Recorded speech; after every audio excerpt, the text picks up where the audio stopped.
Bom, nós estamos aqui com uma fonte chaveada de 30 amperes. É a famosa fonte Xing Ling, usada principalmente para circuitos fechados de TV, para alimentação de câmeras, né? E os LEDs infravermelhos também, enfim. Essa fonte, no caso, ela foi modificada com a inserção de mais capacitâncias, né? Os capacitores de entrada dela eram muito aquém do ideal para a potência da fonte, que gira em torno de 400 watts de entrada, uns 360 de saída. E eu tive que inverter, colocar o ventilador para fora, também reduzir a velocidade do ventilador, que ele funcionava num ponto aqui em que a fonte dava quase 17 volts em cima dele, que é um ventilador de 12, né? Ele funcionava toda.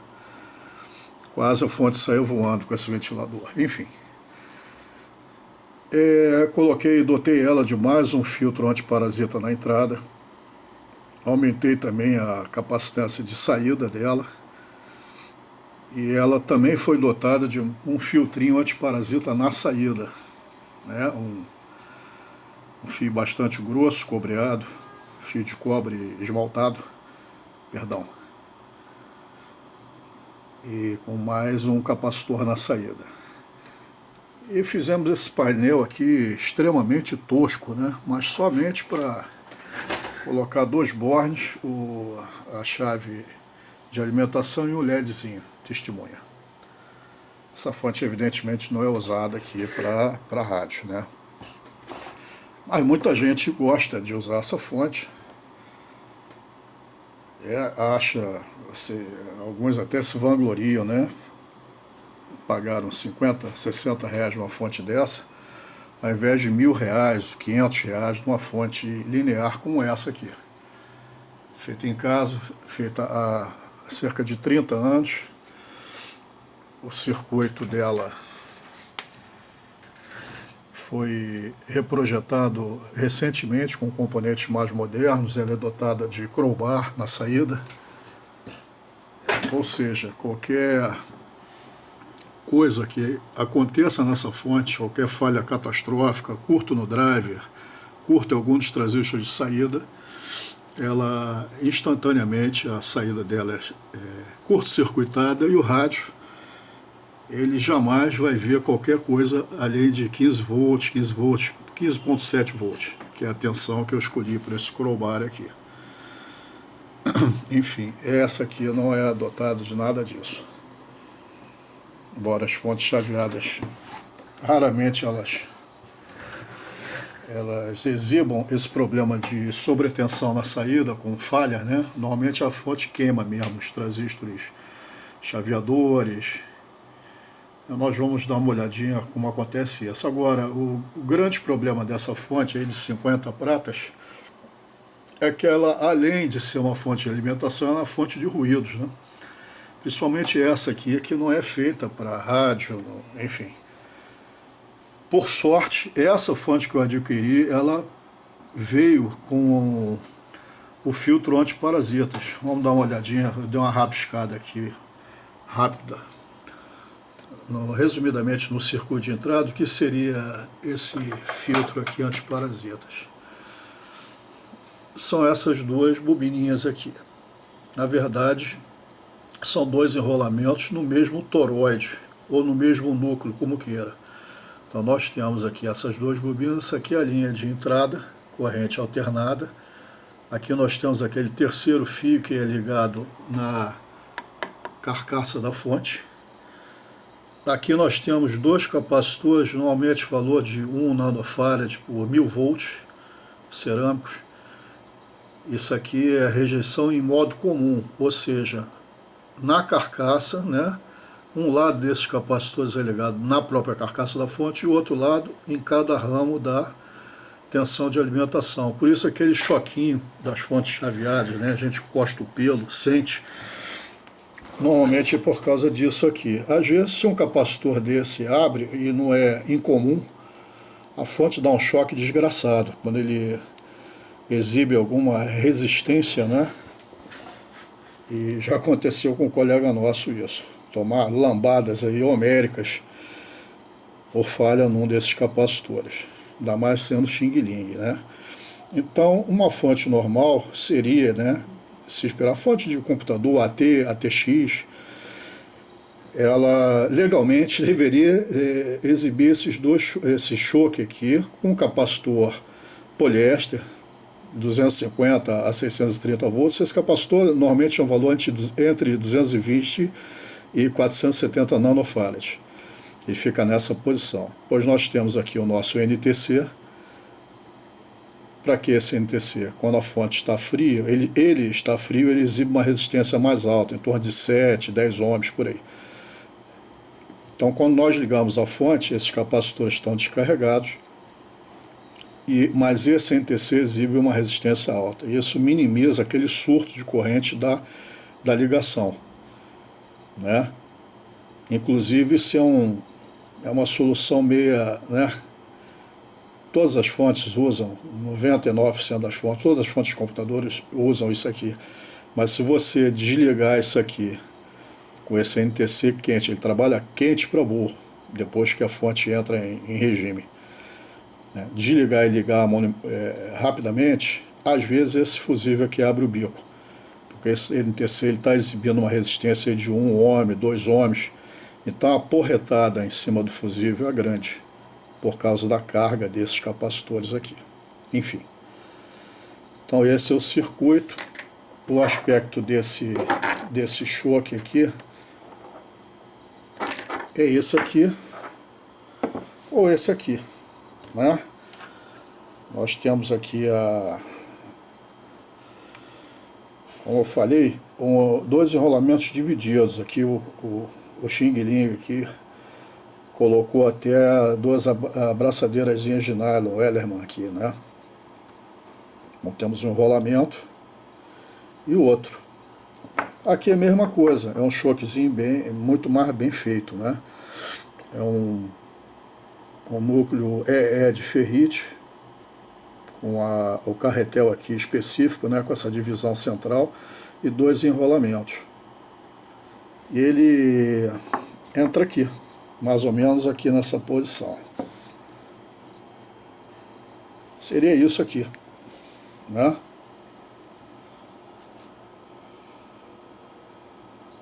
A luz não está ajudando. É mais ou menos isso, essa configuração aqui. Entrada de tensão da rede, choque, o capacitorzinho aqui e retificação, né? Ou com uma ponte retificadora mesmo, ou com 4 diodos discretos, não vem ao caso. A chave de seleção 220, 127, 120, ou seja, 120, esse arranjo aqui funciona como dobrador de tensão, em 220 ele funciona como um retificador comum.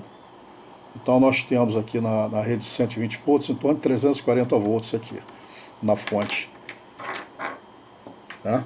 Qualquer fonte dessas, para dar 12, 13, 14 volts na saída. É isso aí. O que acontece? As fontes, normalmente, essa aqui não foge à regra. Às vezes a gente dá o azar a gente ou qualquer companheiro que adquira uma fonte dessa, dá o azar de comprar uma que tem um ruído absurdo. Até em VHF esse ruído ele se manifesta.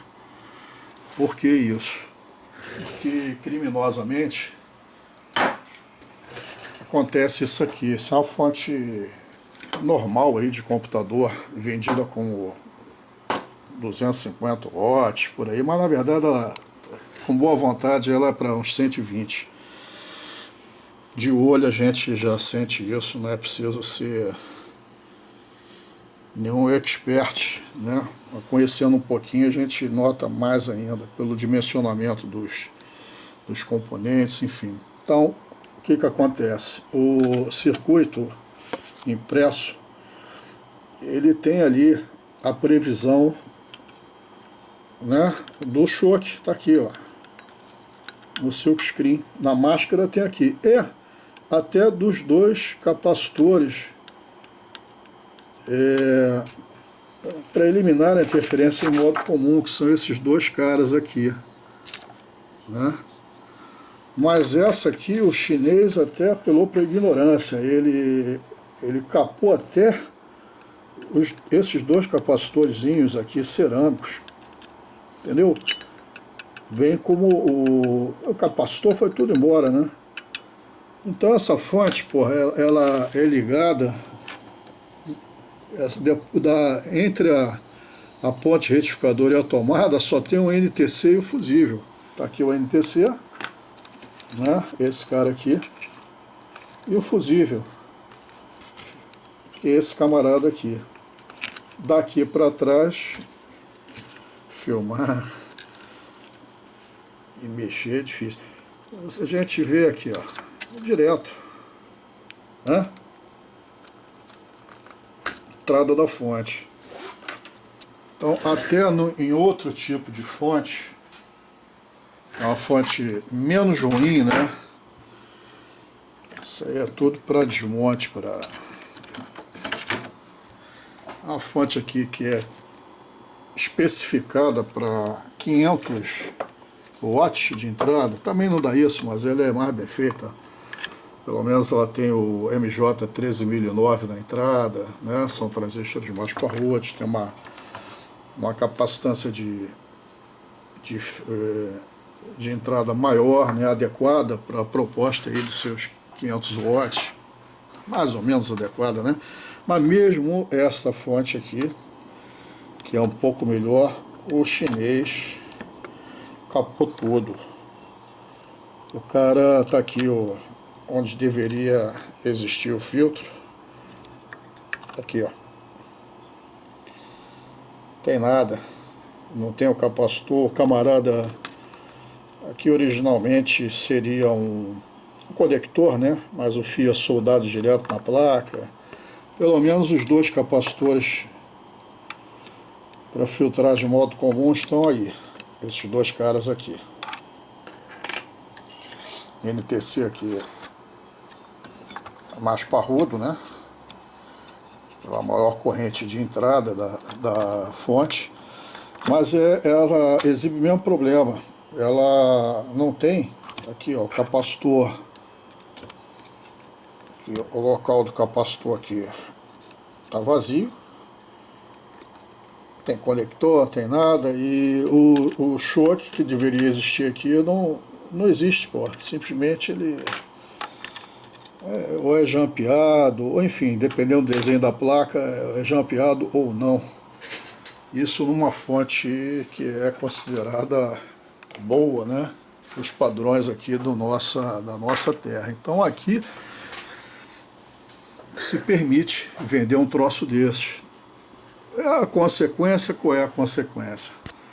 A consequência é essa que mesmo essa fonte que foi modificada com a inclusão de mais filtragens, principalmente contra a interferência eletromagnética, não é? Porque isso é uma fonte chaveada. Essa aqui funciona em torno dos 26,5 kHz, frequência de chaveamento. E a onda quadrada, isso. Então são harmônicos, em tese, são harmônicos infinitos aqui. É harmônico para todo lado, não é? Onda quadrada, ela é composta de uma infinidade de ondas senoidais. Porra, então é uma desgraça isso aqui em termos de interferência. Tem que existir o cuidado, não só na filtragem, mas a construção dos transformadores. Existem blindagens entre os enrolamentos, né?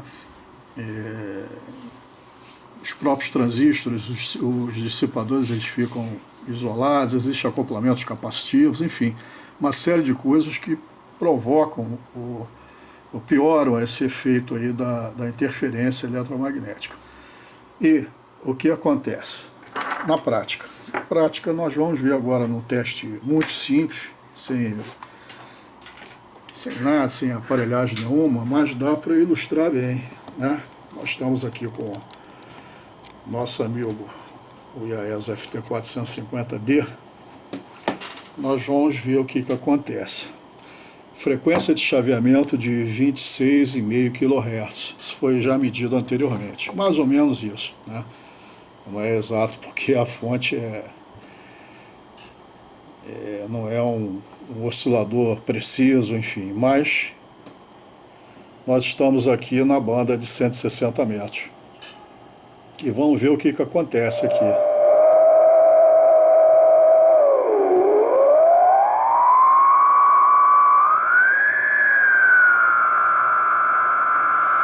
Temos aqui um harmônico, um enésimo harmônico dessa fonte aqui.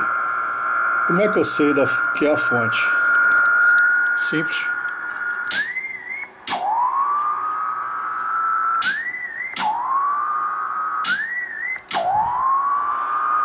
Eu desligo, existe a queda de tensão nos capacitores de filtro de entrada e, obviamente, a frequência do oscilador do integrado PWM varia, não é?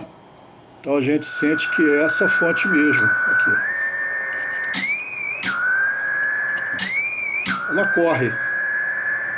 Se vier aqui, por exemplo, some. Porque o filtro do rádio, a F do rádio não acompanha, né? Mas se eu puser aqui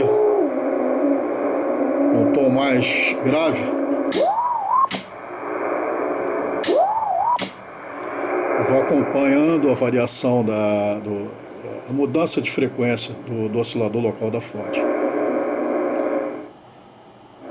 E é interessante também notar que esse é um dos harmônicos, né?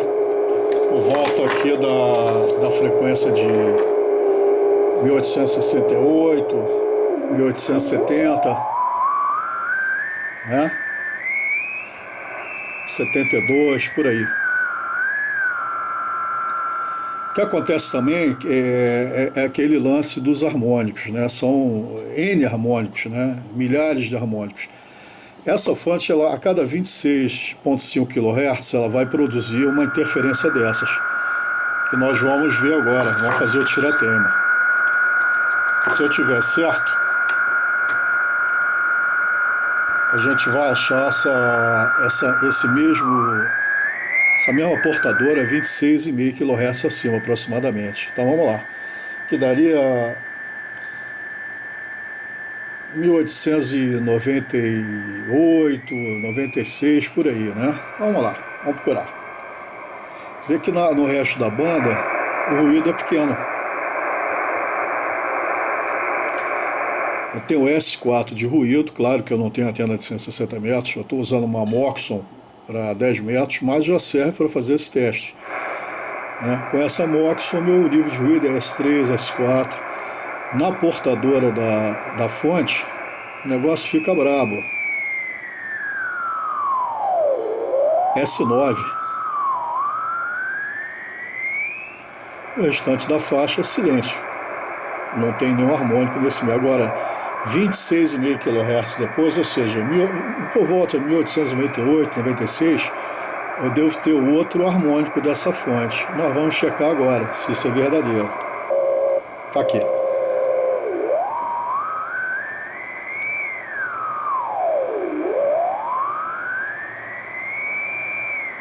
Será que é o mesmo harmônico? Vamos desligar a fonte e ver. É ele mesmo. 26 kHz acima, por volta dos 1925, por aí, nós vamos ter outro. Deveríamos ter outro. Vamos ver.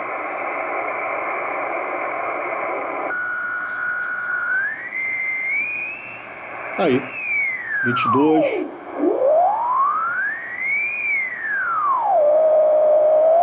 Será que é ele?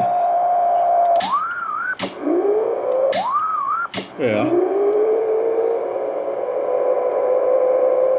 Então é isso, uma fonte que ela, por sorte minha, ela já veio com o filtro de entrada.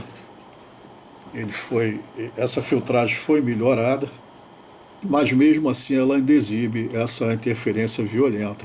Claro que em frequências mais altas esse ruído vai sendo atenuado, como a gente vai ver aqui. Nós estamos 160 metros, que é a faixa mais suscetível a esse tipo de de interferência, né? Vamos lá para 80 metros. Vamos procurar o nosso ruído aí.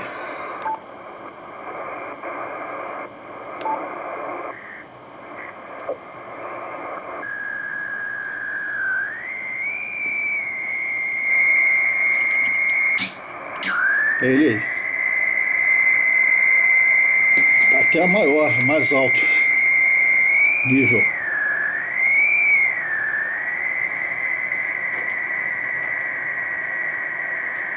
3.680 e poucos, eu vou ter mais um harmônico.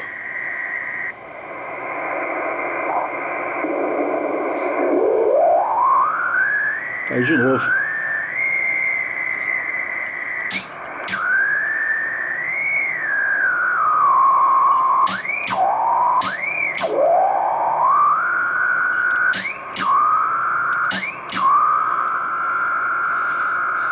Né?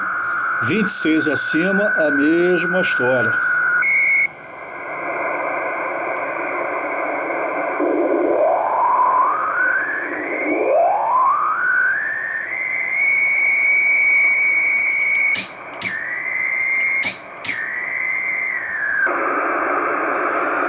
Em 40 metros, a gente achou um harmônico aqui. 7.055 mais ou menos.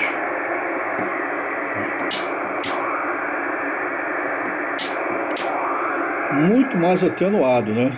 Faixa de 40 metros ele se manifesta bem menos que 80 e 160, principalmente por causa das modificações aqui na fonte, né? Nós conseguimos atenuar bastante os espúrios dela. Mas mesmo assim ele está presente aqui, né?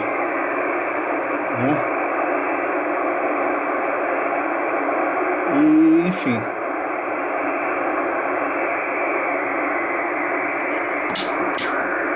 nós também vamos achar da mesma forma harmônicos superiores, sempre com aquela diferença igual à frequência de trabalho da fonte, que gira em torno de, nesta fonte, 26,5 kHz.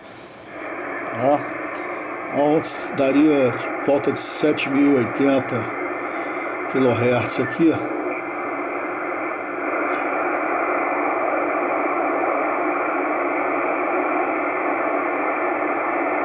Aqui está muito fraquinho.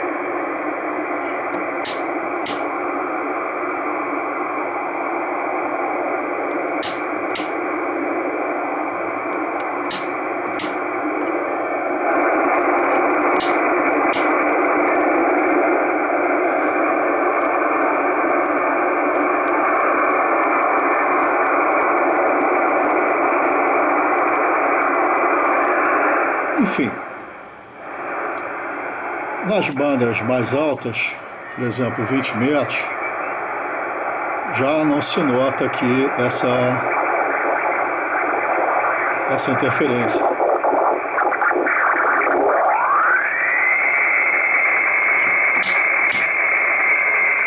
Temos uma interferência aqui parecida, né? Mas não é da fonte.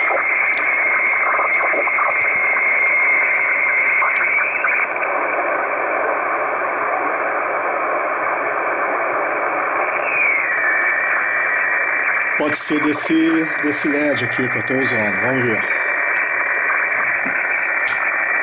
Não é.